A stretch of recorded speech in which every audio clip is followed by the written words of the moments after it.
টাকা থেকে কিভাবে আরও টাকা আয় করা যায়। তো শুনুন তাহলে, জীবন বদলানোর সবচেয়ে বড় শক্তি হলো টাকা, এবং তার থেকেও বড় শক্তি হলো টাকাকে কিভাবে কাজে লাগানো যায়।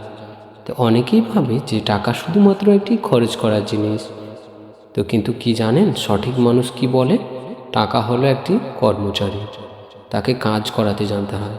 আজ আপনি যত টাকা হাতের মধ্যে নিয়ে বসে আছেন, এটা ছোট হলেও তা শক্তিশালী। কারণ টাকার সবচেয়ে বড় ক্ষমতা হলো এটা নিজের মতো করে বেড়ে ওঠে। কিন্তু তার আগে দরকার একটি সিদ্ধান্ত। আপনি টাকাটিকে ব্যয় করবেন, না আপনি টাকাটিকে কাজে লাগাবেন।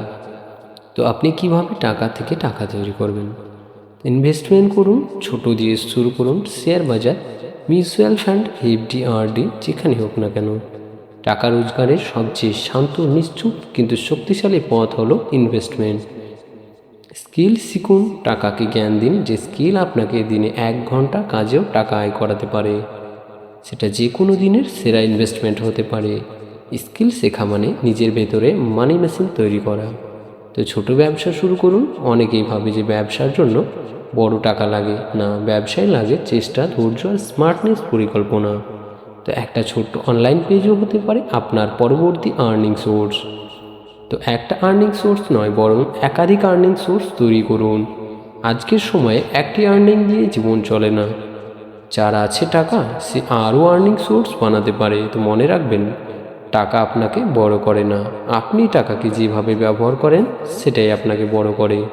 তো অনেক টাকা খরচ করে ফেলেছেন, কিন্তু জ্ঞানী মানুষ টাকা এমন জায়গায় খরচ করে যা ভবিষ্যতে তাকে আরও টাকা দেয়।